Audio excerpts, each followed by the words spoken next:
Hey guys, and welcome back to my channel. If you're new, my name's Ailey. Today's video is all about foundations. Now, foundations is something that I've struggled with for such a long time. They are such a pain in the arse.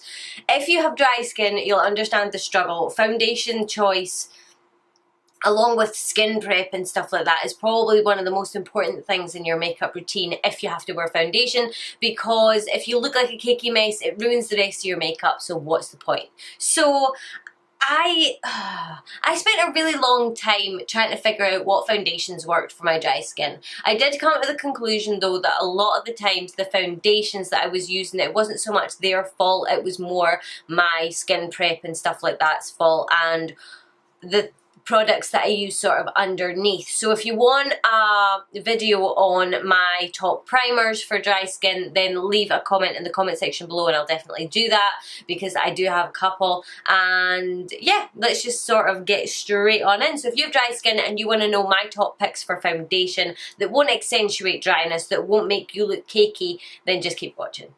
I was planning on doing like my top 5 foundations for dry skin, but I do have a couple more. I do, however, have 5 drugstore options for you. So 5 affordable foundations that work on my severely, severely dry skin. So if they work on my skin, they're gonna work on yours, or I hope anyway. So the first one I'm going to mention is the Wet n Wild Photo Focus Foundation. We can now get this in the UK through Beauty Bay, but this stuff is about £5.99 I think, and it is just phenomenal. I mean, you can go back through my videos or through some of my Instagram posts. I am totally running out. I bought like 5 of these when I was on holiday, or 6 maybe, when I was on holiday, because they were on offer, and I absolutely love the stuff, but it's been a little while, so I am going to need to restock. Thankfully we can get them in Beauty Bay now. I use these in my kit, my makeup kit, everything. I just absolutely love this. It is quite, I'd say it's medium buildable coverage, but it's a very good foundation for photos. I use it on brides quite a lot, and it's just such a nice sort of natural coverage. It's not too matte, it's not too dewy, it's kind of sits all around about the satin line, I would say, and it's really comfortable to wear too, so that is definitely one of my number ones. I will tell you, I don't have an absolute favourite.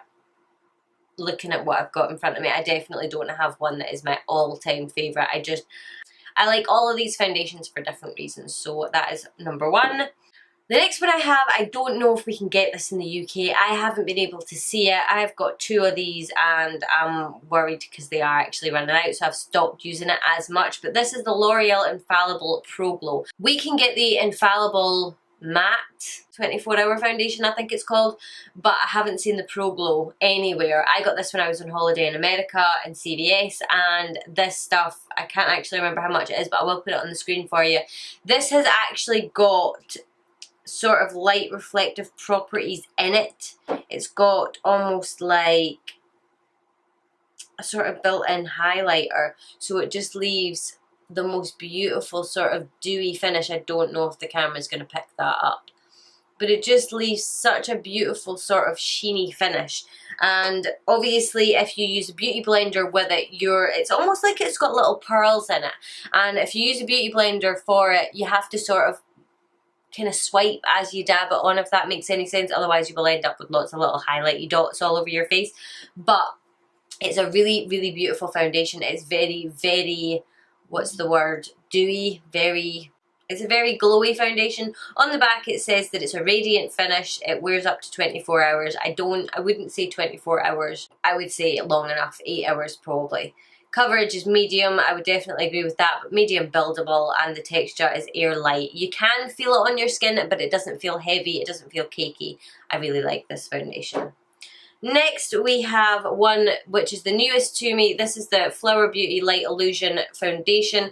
This one is really quite high coverage. It is really, really luminous, especially if you use it with the Supernova Celestial Skin Elixir.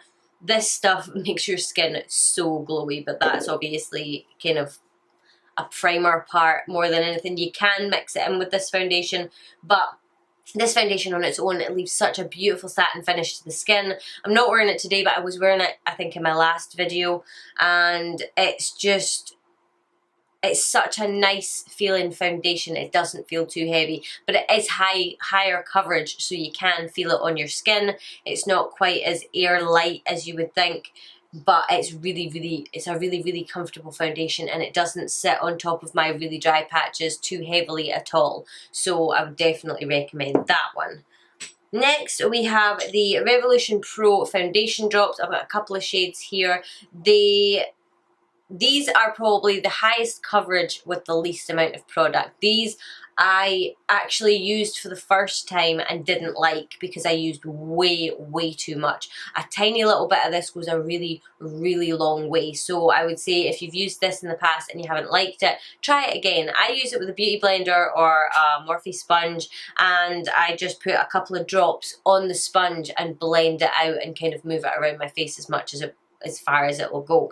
And this has lasted me ages so far, and I really like these. If I don't want to wear a lot of foundation or like a lot of makeup, I will reach for these, and I absolutely love them. They're great. Really affordable too. These are all really affordable foundations. And then if I want a little bit more coverage, I'm wearing this today. This is the Revolution Conceal and Define Foundation. This is exactly the same as this, not in formula or anything like that. It is a little bit more of a thicker formula. It's a little bit more high coverage in the way that it's a heavier formula. So it is definitely even more important than this one that you use a little amount of it. A little really does go a long way. I still probably use a little bit too much of it, but I am getting a little bit better. But this stuff is really good. It's got this sort of doe foot applicator that everybody sort of hates, but my face is clean when I go to put my makeup on, so it doesn't really bother me. But this stuff is probably one of my most used foundations. If I'm going out or if I'm filming and stuff like that, I always use this foundation, and it's really affordable as well. So that is another one. So that is my top 5 drugstore affordable foundations for dry skin. I have 2 honourable mentions. Now these 2 are high-end foundations, one of which is very quickly running out, and the other one which I actually really need to replace. So the first one I'm going to mention is the Dior Skin Forever Foundation. This stuff I think got made quite popular by Jaclyn Hill, and it is a beautiful foundation. It does take a reasonable amount to cover my entire face with it, but it wears absolutely beautifully. And this is one of these foundations I find that when I put it on, it actually looks better when I've finished my makeup, and then even better through the day when I've been wearing it. I basically save this one for weddings and things like that now, just because I absolutely love it so much. This has served me well. I've still got a good amount in it, and I used to use it every day. It does have an SPF in it. It takes a little bit of prep beforehand because it is a little bit more of a matte foundation, but it basically it's one of my it's one that I will splurge on. I don't actually mind paying a little bit of money for this foundation. So I would say if you're in the market for a more high-end foundation that is definitely good for dry skin, I would say go for this one. There is the Lancome Tinted Dole as well, which I actually, well, I don't use it on my mum. I got my mum to buy it for a wedding and I put it on her, and it was a beautiful foundation as well. The last one that I have is the Too Faced Born This Way foundation. This was like mega popular for a wee while there last year. Either last year or the tail end of the year before. And then it just seemed to sort of disappear. I don't know if it was because Too Faced had a lot of drama or anything like that, but it seems to be creeping back in now. And I actually started pulling it out a little bit more and using it, and I forgot how amazing this foundation was. It's such a beautiful finish. It's medium to full coverage. I would say it's medium buildable coverage. It feels so beautiful on the skin. It leaves such a beautiful satin sort of finish. You'll notice a theme with all of these. They're either satin or a satiny matte. I don't mind a glowy foundation, but I don't like a massively glowy foundation just because I feel like they sit on the skin quite a lot. So a satin foundation or a satin formula leaning either towards the matte or towards the glowy side is where I like my foundations to sit, and this is probably, it's definitely one of my favourites. I think that when I get another bottle, I'll be using it sort of on the daily. But that is it. So all of these foundations have a place They all have different sort of times that I wear them. Like I say, I'll use my Flower Beauty now because I use it quite a lot. I can use this for if I'm filming, if I'm going out. Same with my Revolution Conceal and Define and my Photo Focus if I'm doing any sort of photography stuff, because these things photograph beautifully. For a sort of a day out or something like that, I'll go in with my Pro Glow or my Revolution Pro,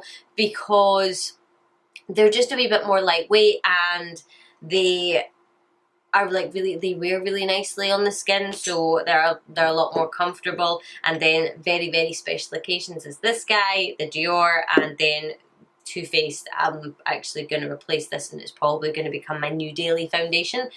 But yeah, that is pretty much it. So like I say, when I was first struggling with my dry skin, because I had dry skin but I also had breakouts, so it was really difficult to sort of combat the breakouts and the dry skin at the same time. So I really struggled with foundations, and I wish that I had thought to go onto YouTube and just look up somebody else that had severely dry skin and look at what their favourite foundations were. So these are mine.